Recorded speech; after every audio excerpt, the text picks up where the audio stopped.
So very good morning to all of you. On behalf of UP-AROI, I welcome all of you for this first online teaching program. Our basic motto is for our PG student, especially third year PG student who are going to appear in examination in April last or May first year, also for DNB. But everyone can join. All are most welcome.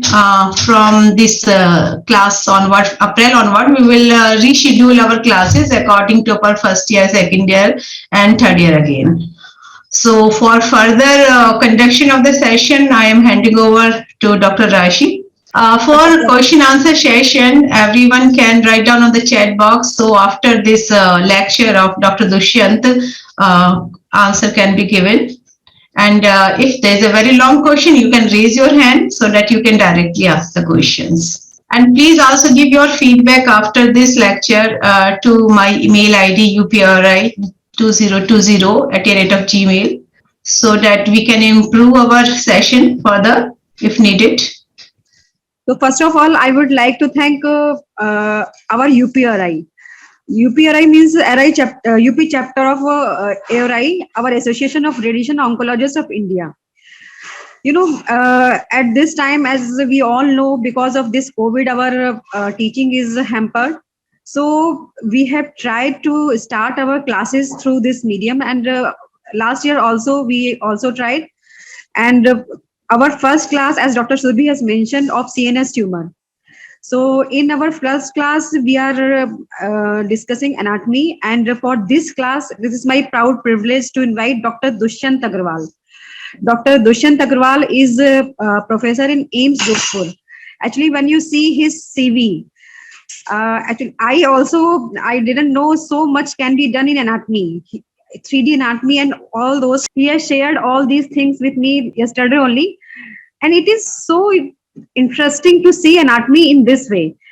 I thought I should do again PG, and I should actually be his student. So you will enjoy when he will teach us. So I'll invite Dr. Dushyant Agrawal, additional professor in AIIMS Jodhpur, to start his lecture. Dr. Dushyant. Thank you, Dr. Rashi. Thank you, Dr. Surbi. Very good morning to all of you. So today I am starting the first class for your radiotherapy session, that is for the anatomy. So I have basically discussed about the basic anatomy of the CNS. Okay. So I'll start with the central nervous system. All of you know is a basic classification. You know that when we go to the anatomical classification of the nervous system, we always say these are the two types are there. One is the, you say here, central nervous system, other one is the peripheral system. So central nervous system, you always say just like that, the brain and the spinal cord are part of that, and the peripheral is outside to that, whatever the nerves, the spinal nerves, the cranial nerves are coming here, they comes as a peripheral system. Another classification is the physiological functional classification, is based on their acceptance or the giving way for the sensation, that is sensory and the motor. So we are not going on that way. So we are discussing only basically the anatomy aspect of the central nervous system. So when we come to that, just remember these two systems, the central and the peripheral nervous system. So we know the central system is composed of the two structures, namely the brain and the spinal cord, where you know the brain is actually lies in the cranium and the spinal cord lies in the vertebral canal. The main command center are there. The peripheral system is having nerve ganglion receptor. So this is the basic one, you all know about that. So not going further in the detail about that. Now we start with the firstly about the coverings.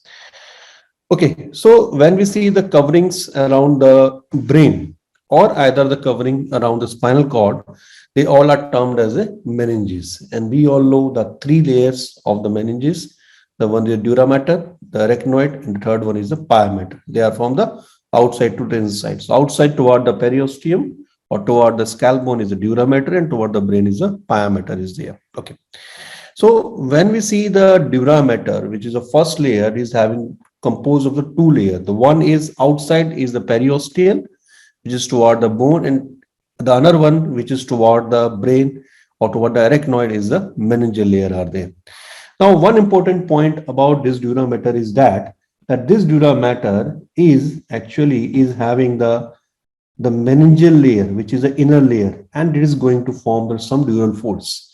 And some dural fold which are actually is the needed for your wave. I will show you. Just see it. This is the three-dimensional software for the anatomy is here. You can just see here. This is the cranium part is here, and that is some different bones are here. So I'm just getting out from some of the bones from here. So I remove the frontal bone. I am removing the parietal bone, and now just see here. So if you see here, there are some folds of the meningeal layer of Dura Mater can be seen here in the midway. If you say in a sagittal way, there is a one fold is showing here, that is a fox cerebri. This is a fox cerebri, and if you see here, if you go from the other side, you say the center one is there. The enterally it is getting attached to the, you say, on the frontal bone. If you see the cristae galli, this is a cristae galli. If you remember, this particular portion is the cristae galli. Okay, you see here, this is a cristae galli, and posteriorly it is going to attach to the one another fold of the Dura Mater that is known as the what Tantarum Cerebellum. We will discuss it. Okay, and they are also getting related with the posteriorly with the occipital lobe. So this is a fox cerebri, FALX, fox cerebri. And if you see this fox cerebri, it is the one which actually is getting present in between the two lobes of the cerebral hemisphere. So I just added here the brain, and if you see here, the cerebral hemisphere can be seen here, and between the two cerebral hemisphere, you can see this particular fold of the fox cerebri can be seen here. So this is a fox cerebri. Now, another important fold of the Dura Mater, which is going to present here, is a Tantarum Cerebellum. So I am now removing here the posteriorly the occipital bone from it, and you can see here, I remove the occipital bone. And if you see from the posteriorly, what you can see here, that this Tantarum Cerebellum is just like that, is making a one particular partition in between the, this is the what? I'm just writing over it. This is the cerebrum, and this is a cerebellum.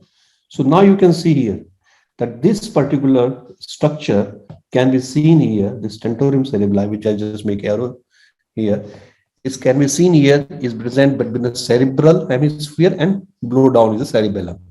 And on the basis of the tumor, remember, you always define the tumor in the cranium as a supratentorial or infratentorial.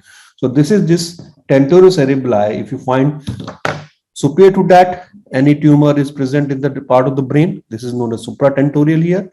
And if you see here somewhere below to that one is regarded as the infratentorial. Now, apart from this fox cerebri and Tantarum cerebelli, there are two another folds are also there. The one is known as the fox cerebelli, and the other one is known as the diaphragma cella. So just remember the name of them. Okay. Now, something more about the different layers, whatever they're getting present in that particular structures. Okay. So just a second.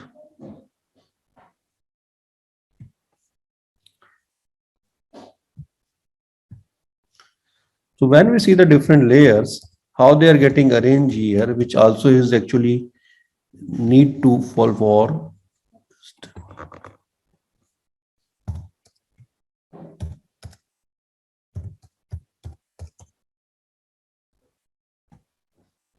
So you can see here, this is the one particular, another diagram is showing here, which is representing the different layer of the scalp with the bone and the meninges.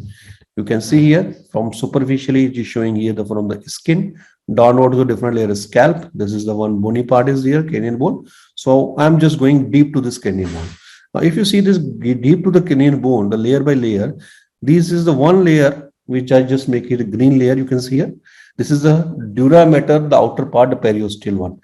And the inner side, you see the another layer is showing it. There is a meningeal cranial Dura Mater is here, which we have discussed as a fold. So you can see there is making some fold here. Now, in between the two layer, you see here, this is the periosteal Dura Mater, and this is what? The Dura Mater meningeal layer. You can say there is the one gap is there.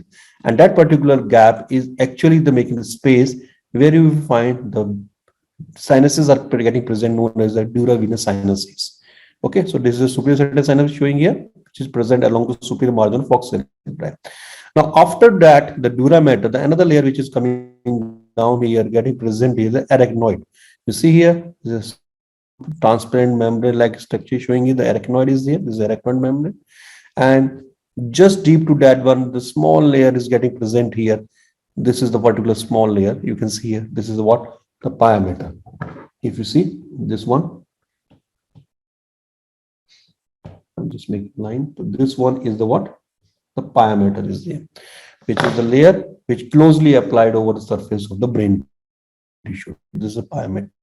So the space now you can see here, the space getting present between the dura mater and arachnoid is a subdural space, and arachnoid deep to the pia mater is a subarachnoid space, which is having the what?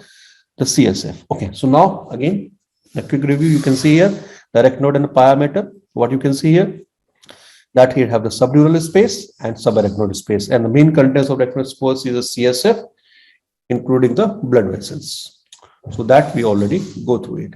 Now, one important point about the subarachnoid space is that the subarachnoid space at the vital center of the brain, they get enlarged or dilated to have the more amount of CSF, which actually help or to protect, just like a question, to the various structures.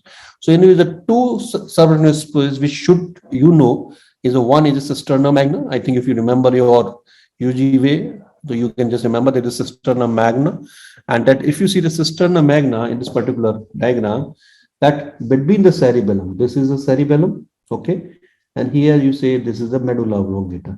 So between the cerebellum and the medulla oblongata, there is a one particular space can be seen here formed by the dilated part of the subarachnoid space that is known as a cerebellomedullary cistern or cisterna magna. The important point about the cisterna magna is there that from in the cisterna magna, there is an exit of the CSF, which actually is coming from the fourth ventricle. And if you see the fourth, we will go through ventricle. This is the fourth ventricle is showing here. This is the fourth ventricle. I just making it this one. I just make a one blue color structure. You can see this is the fourth ventricle. So from this fourth ventricle, you see there is one exit can be seen here, and that exit through the some foramens, okay, the foramen ulnar, foramen mesentery, you see the CSF will come here. So this is about the cerebellomedullary cistern or cisterna magna. Another important cistern you should know, that is the present on the base of the brain, or you say the inferior surface of the brain, that known as the interpedicular system. That is present between the two peduncular of the midbrain. Okay, so that's why known as interpedicular system. Now, this interpedicular system is having the two contain, you see, the optic chiasma and the circle of the Willis. Circle of the Willis. If you want to see the one particular point, I can show you one thing.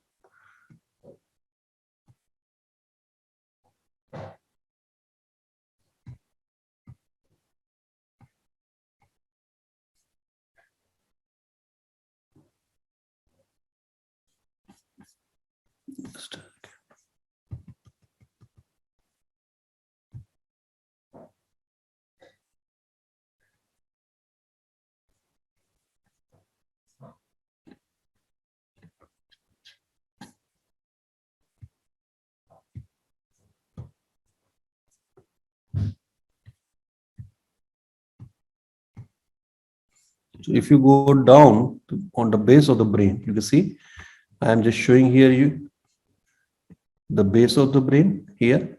So here you can say the base of the brain, where you can see here, this is showing the pituitary gland, if you see, and this is the optic chiasma. So here, this particular space, this is the particular space is there, where you will find the interpedicular. This is the space you see here, where the interpedicular fossa is there, and here you will find a cistern, the interpedicular cistern is there. So main content of the cistern will be the what? The circular Willis, and you see the optic chiasma. Now coming to the next.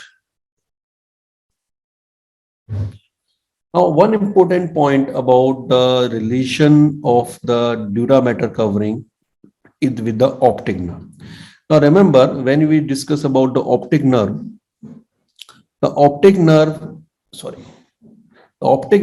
is having the covering of the Dura Mater, pia mater, and arachnoid. All the three layers are there.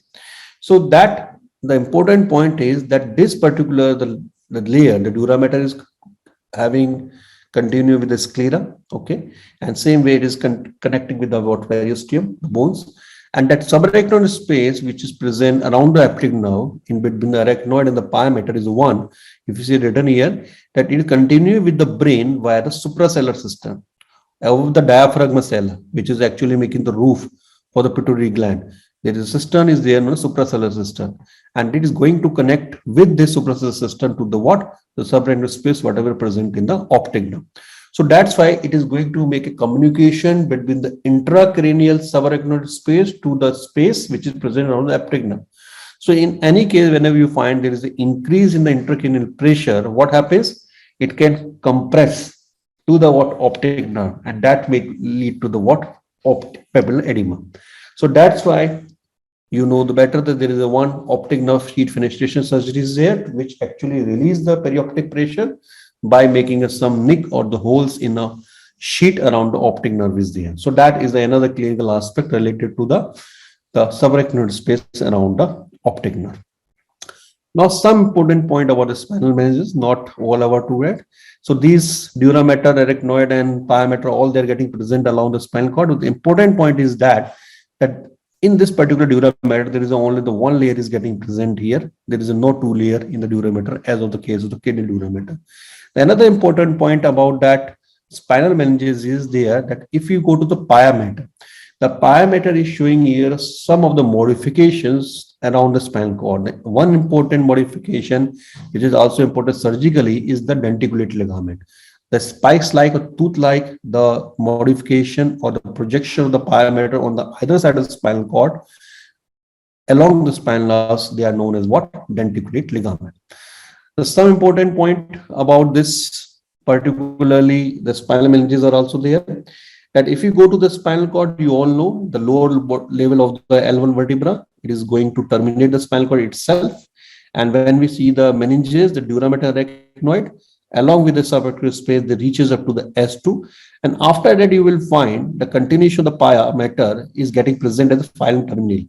And that final terminal is having a two part. The one part is the one which is actually getting present inside the Dura Mater, because the Dura Mater reaching up to the what? S2 level.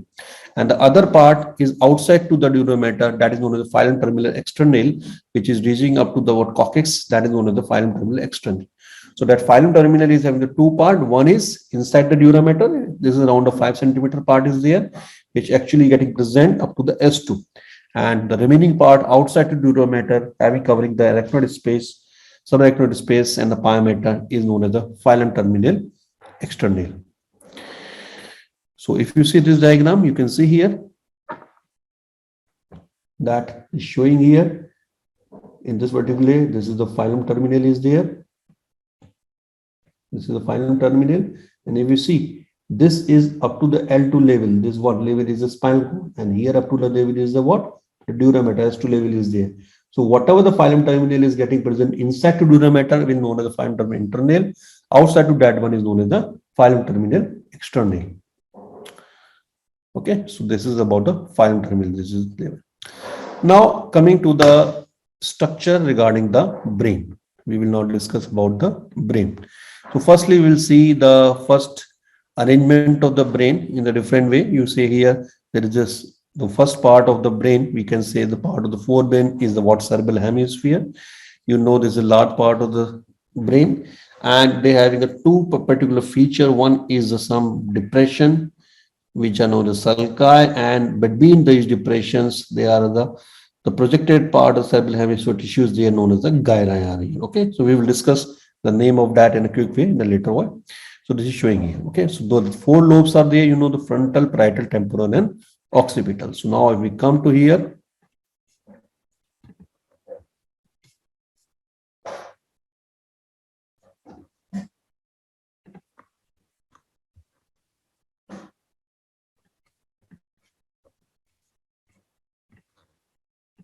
so these are the different lobes of the cerebral hemisphere are showing here. You see here, this is the frontal lobe toward the frontal bone.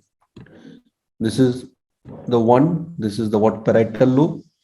Posteriorly is the occipital lobe, and this one is what? Temporal lobe. So this is the different lobes present in the cerebral hemisphere. Okay.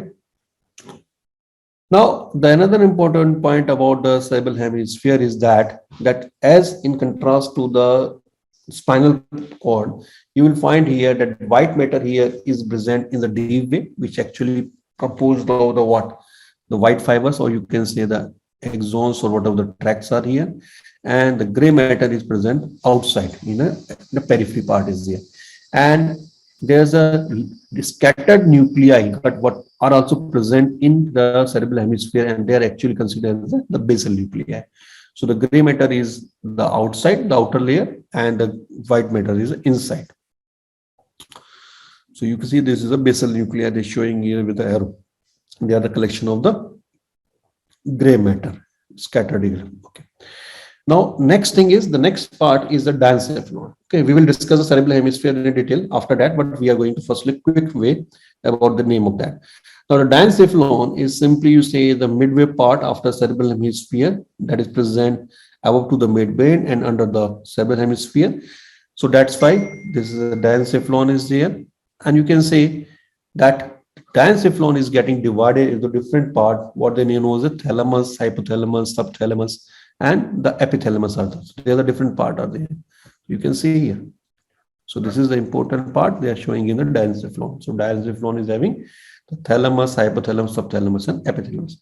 Now after that, come here is the what? Brainstem, which is composed of the three particular structures. What they are, they are the midbrain, the pons, and the medulla oblongata. So if you see here, they are the structure which are showing here. If you see here, I will show you.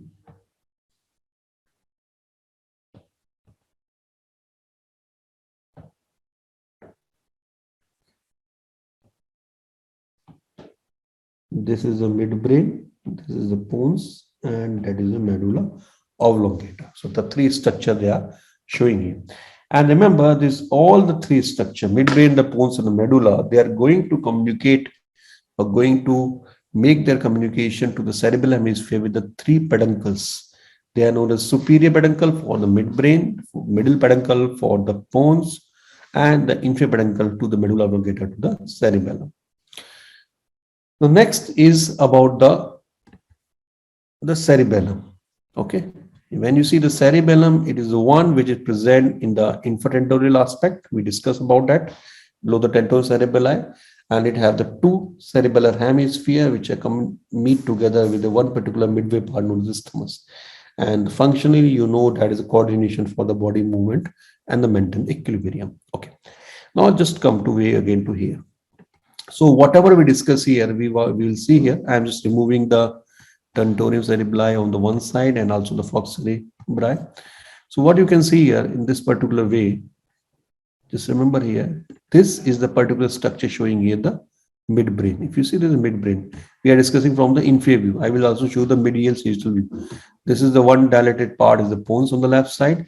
And if you see, this is the way where you can see there is a medulla oblongata, which continue downward through the foramen magnum as a spinal cord. Okay.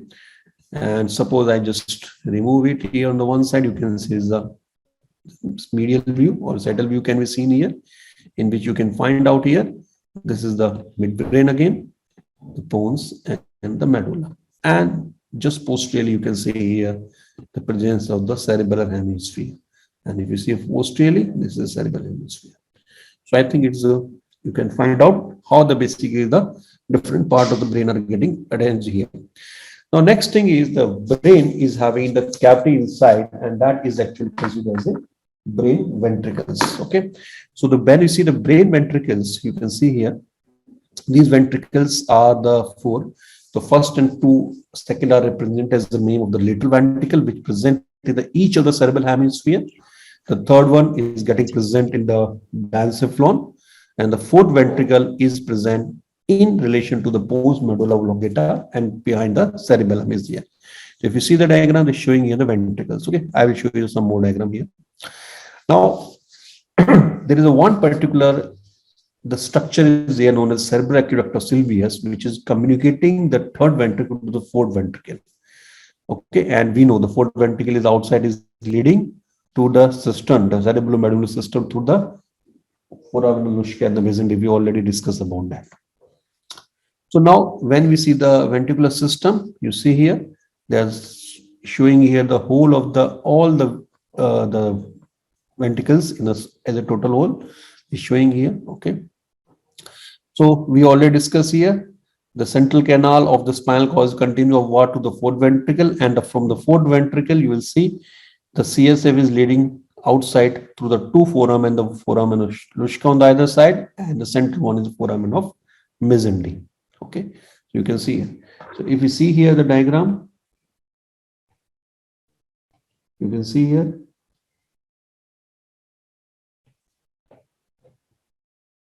This is the one side of the lateral ventricle. This is the third ventricle. You can say there is a fourth ventricle is there. Okay, and you can see that they are communicating. This is the way how going in the communicating is the aqueduct of the Silvius. And the two lateral ventricles, they are going to communicate with the third ventricle via the one foramen known as the interventricular foramen of the Monro. Okay, you can see here. The same thing is here. This is the foramen of the Monro is here. This is the foramen of the Monro, and this is the aqueduct of Silvius is here. Okay. So the two communication, the lateral ventricle to the third ventricle is the interventricular foramen of Monro, and third ventricle to the fourth ventricle is the aqueduct of Silvius. Now CSF, the total quantity is 150 ml. Okay, present in the subarachnoid space, colorless fluid. Okay, act as a cushion. You know about that. Now the production of the CSF is by the choroid plexus present on the roof of the ventricles, okay, through the choroid plexus. Now flow, as we discuss here, whenever the roof of the ventricle, the CSF is get present here or get poured here, that is now going to communicate from the lateral ventricle to the third ventricle to the interventricular foramen of Monro, from the third ventricle to the fourth ventricle by the cerebral aqueduct, and finally leading to the fourth ventricle. And the fourth ventricle, if you see here, they're showing here again the diagram in the fourth ventricle from this side. This is the fourth ventricle.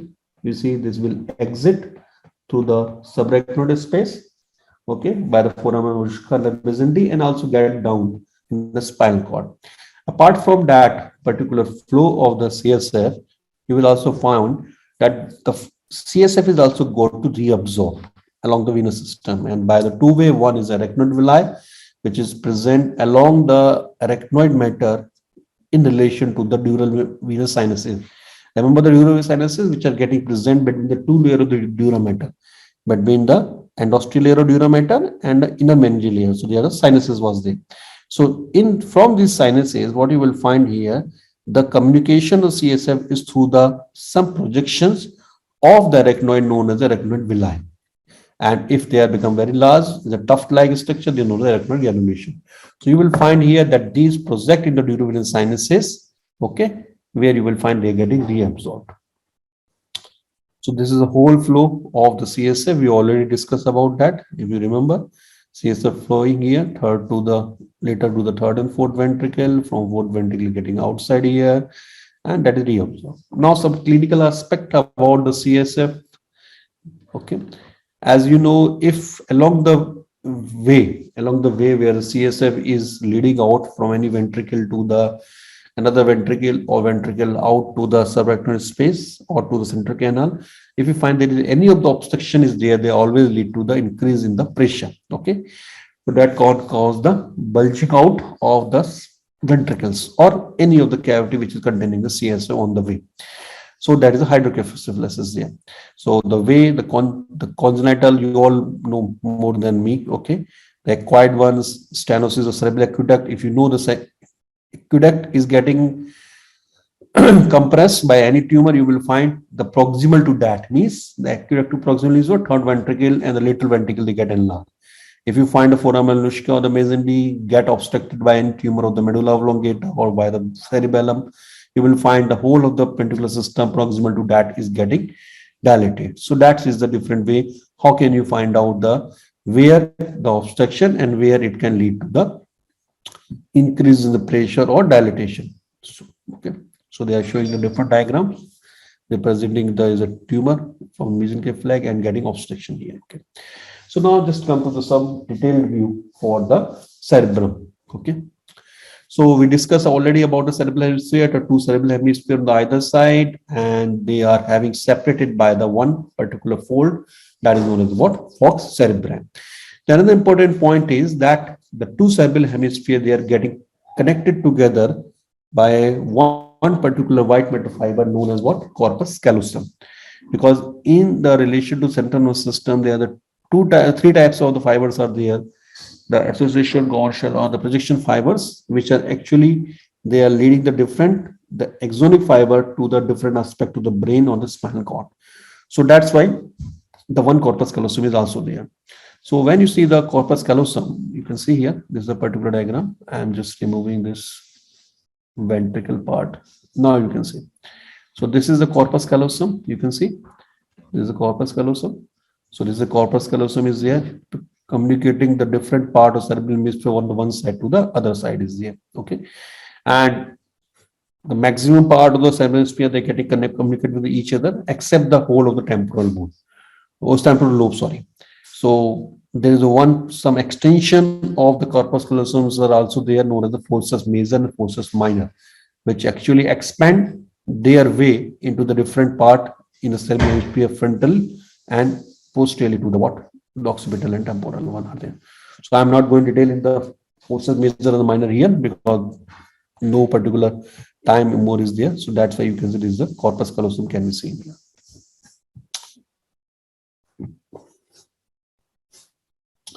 So now, when we see the different layer in the cerebral hemisphere, you will find the gray matter is outside as a thumb rule for the brain. This is the gray matter considered as cerebral cortex. The white matter is inside as a medulla. And you will find the basal ganglia, we already discussed the scattered, the gray matter nuclei along the way of the cerebral hemisphere, and the ventricle there, the cavities are there. Now we will now discuss about the surfaces. Okay, so superior surface and the medial surface, and also the inferior. The three particular way we can discuss the cerebral hemisphere. Okay, so now I am just removing some major structures.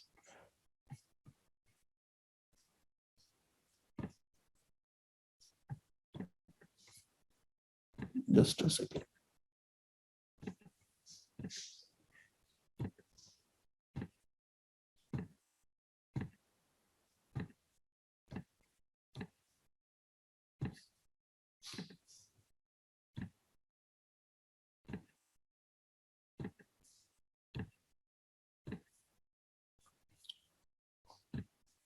Okay, so now you can see cerebral hemisphere. This is the view which we are seeing from the medial side, so it we consider as a medial surface. And if we go along, this is a superior surface, which is toward the bony aspect. And if we make it turn, it's a downside that you consider as an inferior surface. We are only discussing on the one side of surface, so this is what inferior surface is there. Okay. Now, if you see the superior surface and the medial surface, they are more prominently have the sulci and the gyra. Just look at here. Okay. So when we see the sulci, the important sulci I am just discussing here, you can see here, I just make a one particular highlighted here. This is the one sulci in this one known as the center sulci. The center sulci is the one which actually is getting divided the two gyrus. One is the post-central gyrus, just posterior that one, and anterior that one is what? Precentral gyrus is. So precentral and post-central gyrus. And if we see their continuation, you can see here also they also continue on the medial side. So this is the precentral gyrus, and this is what? Post-central gyrus. So that one important one is there. Okay. Now we will come again here. So the lobes we already discussed about that, remember? Okay. Frontal, parietal, temporal, occipital. So now the important sulci, which are actually they help to divide this whole of the cerebral hemisphere, the four lobes. There are the three sulci are there. Just remember the name. The one center sulci we just see here. The other are the later sulcus, and third one is the parieto-occipital sulcus. These three sulcus are having responsible the division of the whole of the cerebral hemisphere into the three lobes. So you see this is center sulcus, the outline. Okay, this is another, the later sulcus of Silvius sulcus, and this is a parieto-occipital sulcus, which is mainly communicated to the medial side. So these three, they divide the whole of this into the lobes, the frontal, the parietal, occipital, and temporal. Okay.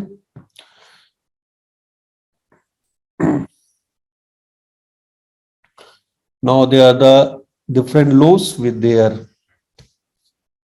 function basically. So frontal lobe is for the motor function, motivation, aggression, behavior. The limbic system is for the emotional memory, conscious, intellectual, whatever here. Temporal for the smell, hearing, memory, object, and the parietal lobe is basically for the perception. Okay, the occipital for sensory, for this visual one also there. So now we will discuss quickly about the some sulci and the gyrus. We already discussed. Remember, this red color is showing here. This is central sulcus, the precentral and the postcentral. So what you can say in the frontal lobe, there are another two sulcus are there, known as the superior, middle, and infrafrontal gyrus, divided by the two sulci, superior frontal sulci and infrafrontal sulci. Same way, if you come to the posteriorly in the parietal lobe, you see only the one sulci can be seen here. That is known as the intraparietal, because only one is here. We divide this into the superior and the infraparietal lobule. Now, nextly is the temporal lobe. If you see here in the diagram, the temporal lobe has the two sulci, the superior and infratemporal sulci. We divide with the three again the gyrus, superior, middle, and infratemporal gyri are there. And deep to that one temporal, there is a one particular portion is there, the insula, which is actually is the hidden aspect of the temporal cortex, which is by the way of the large way of the their gyri, because the convolutions are there, which actually is made this insula. On the medial surface, you will find some, again, the sulci are there. One is a continuation of the center sulci. So remember, we already discussed about the center sulci. So this is a continuation is showing here. This is a center sulci. Continue here. The parieto-occipital sulcus, name suggests between the parieto-occipital, and another sulci is getting present over the above to the corpus callosum. You can see the name is cingulate sulci. And the posteriorly relation to the occipital is the calcarean sulci. So they are the different sulci which are getting present over the medial surface of the cerebral hemisphere. Now after that, the sulci, okay, just see here. This is the different sulci what we discuss here. Okay, so you see that there are different way of the showing here. This is the frontal lobe. So their sulci are also superior, middle, inferior, just like that. So now the next one important point is the Broadband classification. So the scientist, the Broadband, the F. Broadband is actually divide the whole of the cerebral cortex doing the mapping, and that mapping on their function, which are actually having the same number or the same classification of this Broadband area, having the same cellular lamellar structure along with the functions. So they get the cortical mapping. So when we go to the important functional area, remember one, that primary motor cortex, which is represented as the Broadband area number 4, is present with the precentral gyrus. If you remember, this is the precentral gyrus. Okay. This is the precentral gyrus. Okay. So area number 4. This is the precentral gyrus. Now, premotor cortex is present entry to the premotor is just like the secondary motor cortex. You can say here the premotor one is there. So it is present. This is actually the making their function along with the primary motor cortex. This is the area number 6, which is present in the entry to the precentral gyrus, or you can say posterior part of the three frontal gyri, superior, middle, infrafrontal gyri. Okay, the prefrontal cortex is the area most anteriorly in the frontal lobe, which actually present here. Now, the another important point area is present is the Broca's area. This Broca's area is present in the infrafrontal gyrus, and that is representing the number area number 44 and the 45 Broca's area, and there is the motor speech area. So if you find there are two speech areas there, one is sensory speech area, the Wernicke's, and which is present in temporal aspect, we will see, and one is the Broca's area, which is present in the infrafrontal gyrus. This is no motor speech area. So the two component, one is understanding and one is about the motor aspect. That is the two controlled by the Broca's and the Wernicke itself is there. So this is the motor speech area, the Broca's area is there. Now there is another area known as the frontal eye field present in the middle frontal gyrus, the Broadband area number 8. Now the some other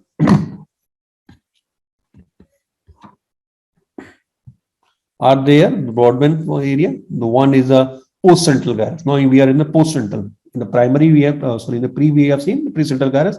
The post-central gyrus is a somatosensory cortex, area number 1, 2, 3. After that, the association cortex getting present just behind to that in the parietal lobe.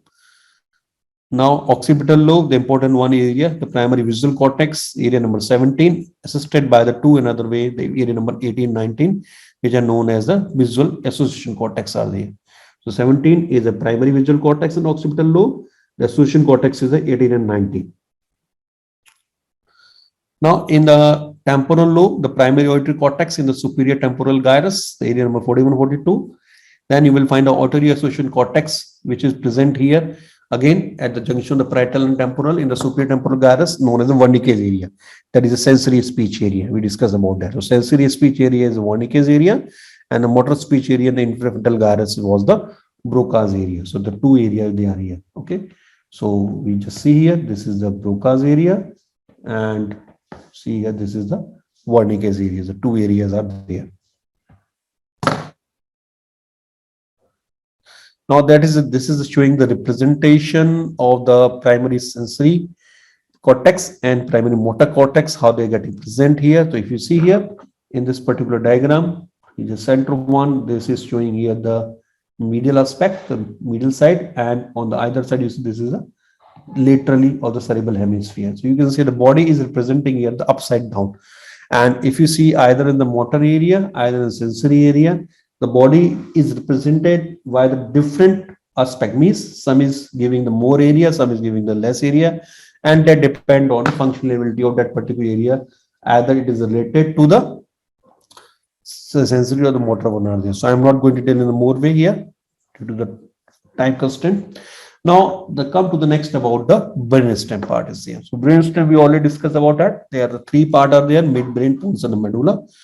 Okay, and they communicate with the cerebellum by the three cerebellar peduncles, superior, median, and inferior cerebellar peduncle. Okay, so now you can see here. Just a second. So this is showing the three particular part of the brainstem. You say here this is the midbrain, pons, and medulla oblongata are there, and this is a cerebellum is there. Okay. Here you can say this is particular area, the diencephalon area. This is a diencephalon area. I just make a circle down here. Okay, so there are three particular structures are there. So now when we come to the important particular structures about the brainstem. Now regarding the medulla oblongata, the first is about the medulla oblongata. This is having some important structures. It's a ventral medial fissure. You see here, there is one particular midline, the sulcus is there. It divides the right and the left, the ventral aspect of the medulla oblongata. And either side of this fissure, you have the one projection, the bulging area known as the pyramid, which actually inside has the corticospinal tract, so known as the pyramid area. So that's why the corticospinal tract is known as the pyramidal tract.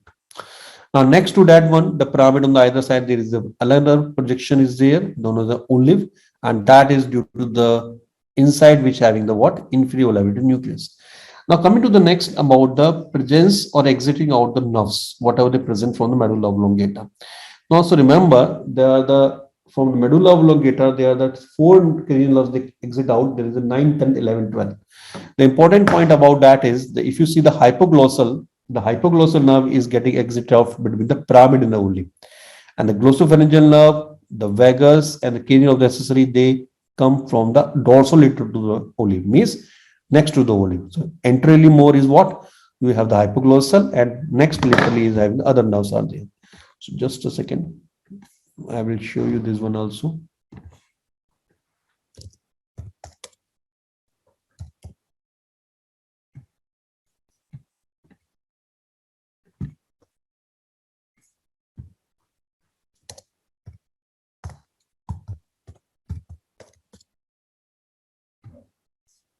So now you can see this is showing the hypoglossal nerve. Just look at here. If you see the hypoglossal nerve, This is getting present between the pyramid and the junction of the olive is there. And what we see whenever we see the next of the nerves, suppose just like vagus.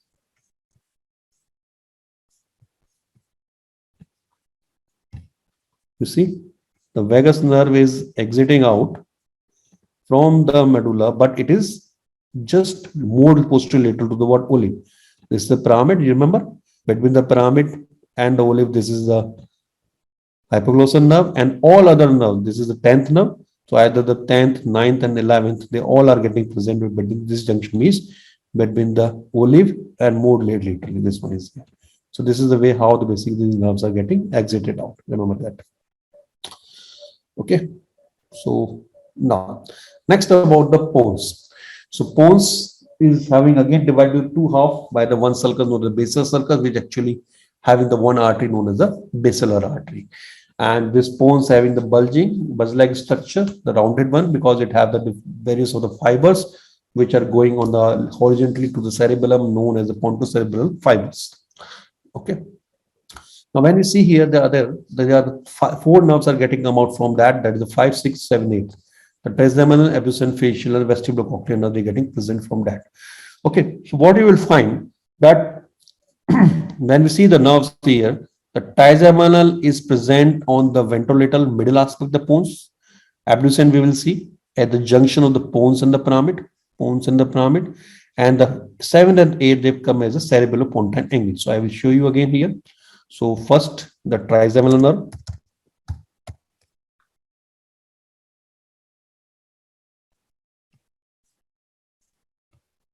So you see here, this is the trigeminal nerve. I'm just showing.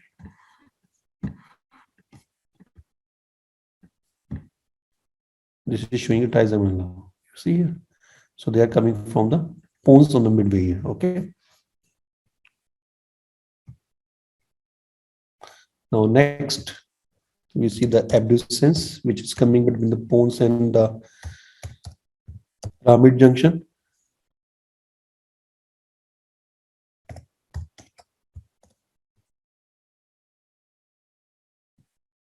You see here, this is a abducens nerve, this one. You see this is a pons and this is a pyramid. So that is getting present in between the abducens here. And when we see the other nerves, suppose the facial and the vestibulocochlear, they will sit from the junction between the pons and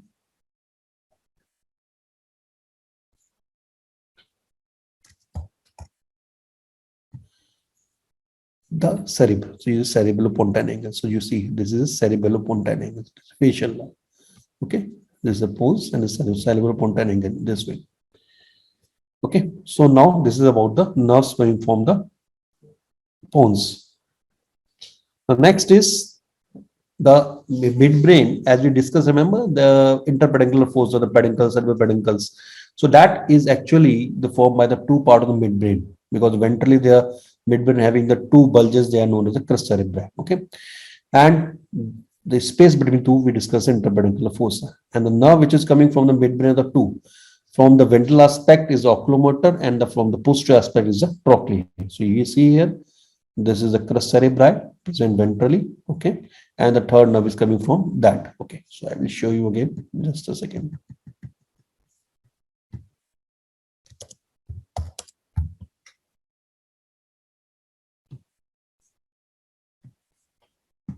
So first we will see the oculomotor nerve.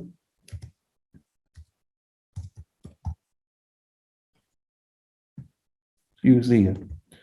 So if you see here, this is the oculomotor nerve coming from the midbrain. We are seeing deeply. This is the oculomotor nerve. Okay, this is from the midbrain. Okay, this is optic chiasma. I am just removing it. Now you can easily find out the way. Okay, so now you can see here. This is the oculomotor nerve here. Okay, now the another nerve is the trochlear nerve, and this trochlear nerve is importantly is coming from the dorsal aspect of that.